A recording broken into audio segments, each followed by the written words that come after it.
Good evening. My name is Christina Serratis, and I am your student's 7th grade computer teacher. So a little bit about myself. This is my 18th year teaching at the Coakley Middle School. I am licensed in technology and math, and prior to teaching, I was a certified public accountant for 12 years. So 7th grade computers is only one semester long or 2 terms. I see your student every other day, and the last day of the semester is February 2nd. So we focus in 7th grade on something called Project Lead the Way, or PLTW. This was a new initiative that Norwood got involved in last school year. And so what this is basically about is students will learn how to code a microbit, and the microbit is that object that's spinning in front of you. And yes, they have to use some kind of sensors and alligator clips that you see on the left and coding, and they learn how to code a microbit to make things happen.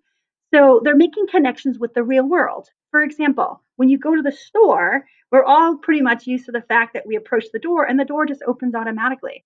But it doesn't open automatically. There's some kind of a sensor that determines, maybe there's a weight sensor when we step on something, or maybe just a motion sensor, but there's some kind of sensor and some kind of coding that allows the door to open. And in this class, students are learning different ways of how things work in the real world. There is an online textbook involved, and this is the website that they will use to do their coding. It's the makecode.microbit.org website.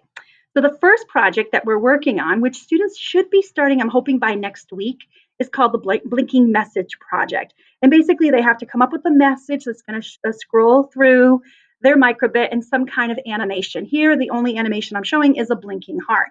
But the stakes are very high for this project because last year was the first year I ever did it, and we actually came in first place in the state.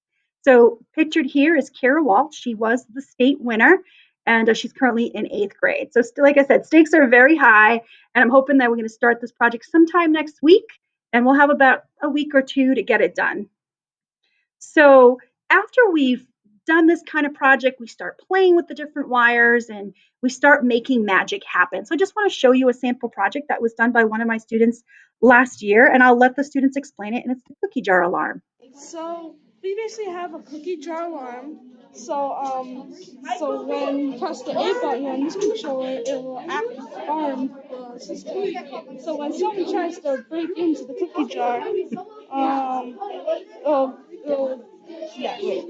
And then when you open the cookie jar after you arm it, when you open the cookie jar and you open the lid, the alarm activates. And there's your cookies! Nice job, guys! So again, that was done last year. Now this year we are in a completely different environment because of social distancing protocols. We're going to have to rethink how these projects are going to be done. I want to assure you that I am working closely with the PLTW organization to implement best practices. I also know that Norwood has invested a lot of money, and we currently actually have enough supplies that each student will have their own, so there will be no sharing of supplies. The projects are amazing, and the connections that they're making to the real world are just so valuable. Here's one more I want to show you. I just love this one. Okay, Helicopter. so this is our project here. It's a helicopter, and this is our remote here. When I press A, this is going to spin. This top is going to spin. When I press B, the tail propeller is going to spin. And when I press both the buttons, they're both going to stop. So I'm going to press A, and here's the top. I'm going to press B, there's the back. And then when I press both, it stops. Wow, your project is amazing. This is a cool project because it required using some extra coding for creating the remote. It's just amazing. Actually, the students last year, there were so many amazing projects that were done. And I'm actually looking forward to the projects the students will be doing this year.